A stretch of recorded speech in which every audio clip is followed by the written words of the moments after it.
kembali lagi di channel 105,7 FM RSP Radio Suara Penyuluh Agama, berhikmat untuk umat. Oke, tepuk tangan dulu dong. Oh iya, tepuk tangan ya. Kali ini kita kedatangan tamu ya.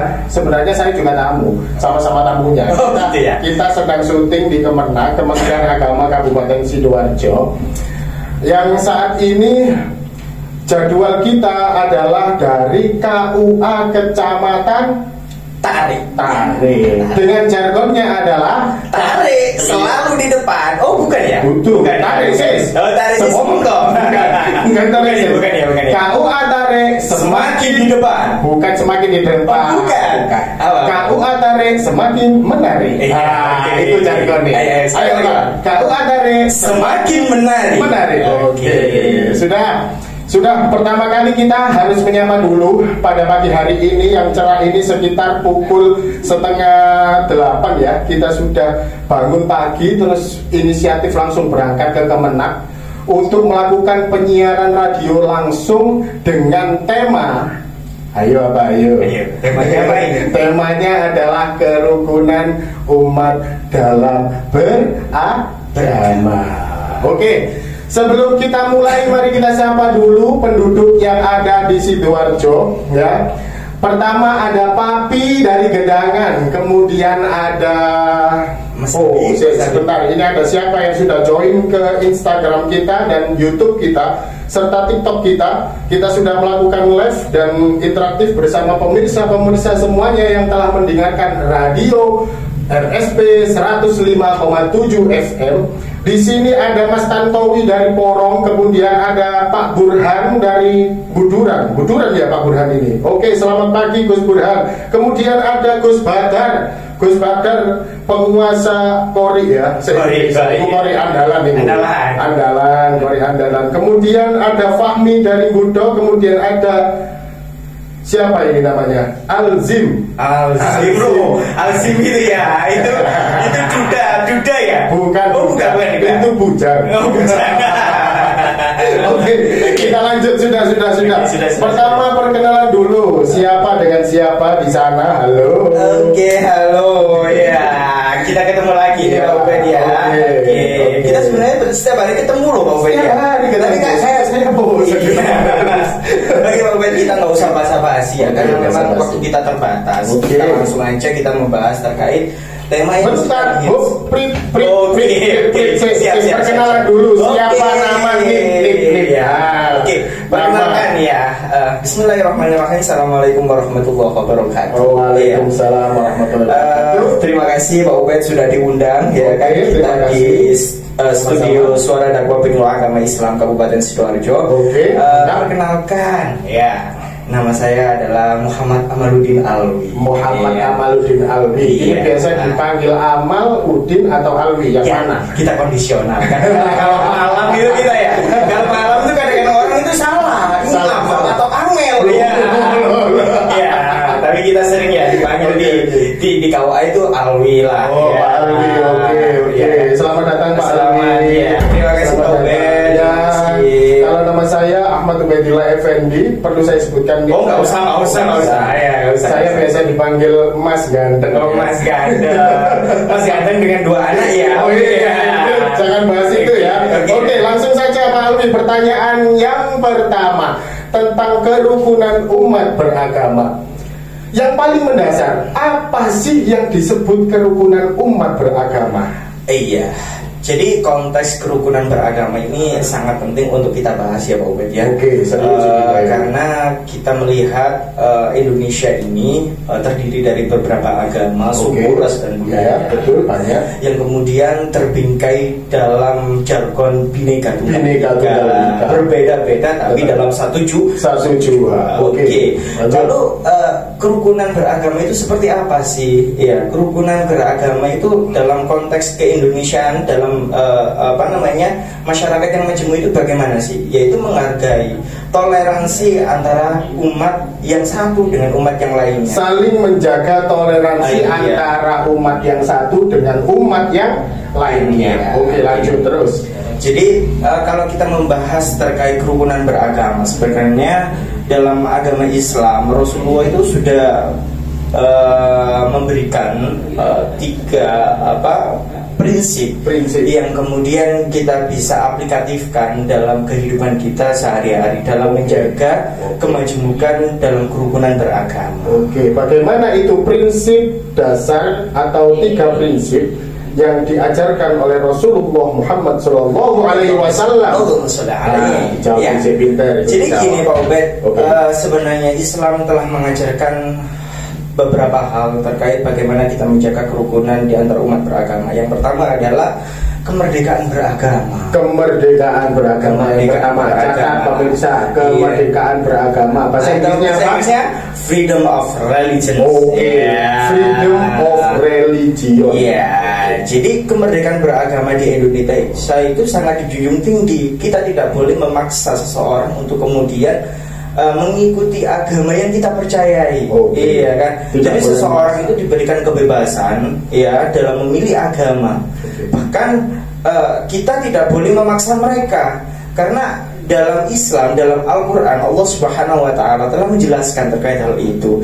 Di dalam surat Al-Baqarah ayat 256, Al-Baqarah ayat 256, ya, Allah Subhanahu Wa Taala berfirman, la ikraha fiddin. Kotabayana rusdu minal ghayy. Pasti semuanya pemirsa pendengar suara penyuluh dakwah agama Islam sudah banyak menghafal ya terkait surat Al-Baqarah ayat 256. Lah, di dalam Al-Quran Al-Baqarah ayat 256 itu di situ dijelaskan tidak ada paksaan. Tidak ada paksaan untuk memasuki agama Islam, untuk masuk agama Islam. Karena sesungguhnya telah jelas jalan yang kemudian ini benar, ini salah, ya kan? Jadi tidak ada paksaan. Jadi kita tidak boleh memaksa seseorang untuk kemudian mengikuti agama yang kita percayai. Itu yang pertama, ya, kemerdekaan kebebasan dalam beragama. Ya. Itu yang pertama, yaitu kebebasan dalam agama, beragama. Jadi semisal kita punya teman yang itu kondisinya atau tidak sama agamanya dengan kita, maka kita tidak boleh memaksa mereka untuk mengikuti agama yang kita percayai. Itu poin yang pertama. Oke, selanjutnya poin yang kedua, next. Selain persamaan atau kemerdekaan dalam beragama, Islam juga mengajarkan prinsip yang kedua, yaitu persamaan derajat manusia. Persamaan derajat manusia, seperti lagunya orang Romai-Ramai. Jadi persamaan derajat manusia ini sangat penting untuk kita tanamkan dalam hati kita. Kita tidak memandang seseorang itu kaya atau miskin, seseorang itu berkulit putih atau kulit hitam seperti saya, saya agak putih, ya kan? Jadi kita tidak ada perbedaan, ya. Kita sama-sama penyuluh, ya. Jadi tidak ada perbedaan dengan suku, ras, budaya, ya. Tidak ada perbedaan. Di samping Islam memproklamirkan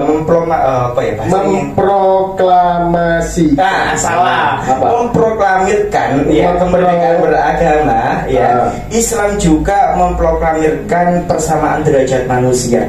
Tidak ada perbedaan antara pemimpin dengan yang dipimpin. Tidak ada perbedaan. Yang membedakan adalah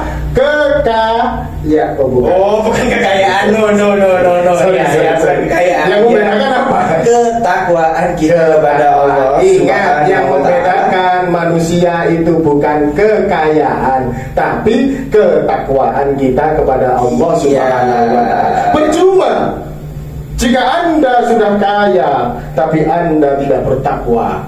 Radio Suara Penyuluh, berkhidmat untuk umat, 105,7 FM.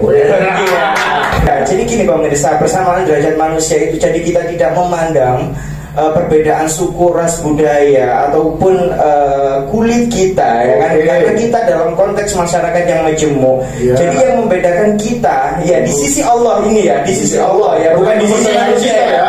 Menurut kepercayaan kita, hanyalah ketakwaan. Di Al-Quran sudah tersirat terkait hal itu, ya. Di dalam Al-Quran, di dalam surat dalam Al-Quran dikatakan, ya ayyuhan nas inna khalaqnakum min dzakarin wa unsa wa ja'alnakum syu'uban wa qabaila lita'arafu. Ini kan ayat-ayat yang kemudian sering kita dengar ya, bahwa sesungguhnya Allah itu menciptakan laki-laki dan perempuan, menciptakan laki-laki dan perempuan itu berbangsa dan bersuku-suku supaya kamu saling mengenal, lita'arafu. Oh, berarti ta'aruf itu memang disuruh oleh Allah, diperintah oleh Allah. Ini yang penting. Ini yang penting. Sesungguhnya orang yang paling mulia di antara kalian semua di sisi Allah hanyalah ketakwaan.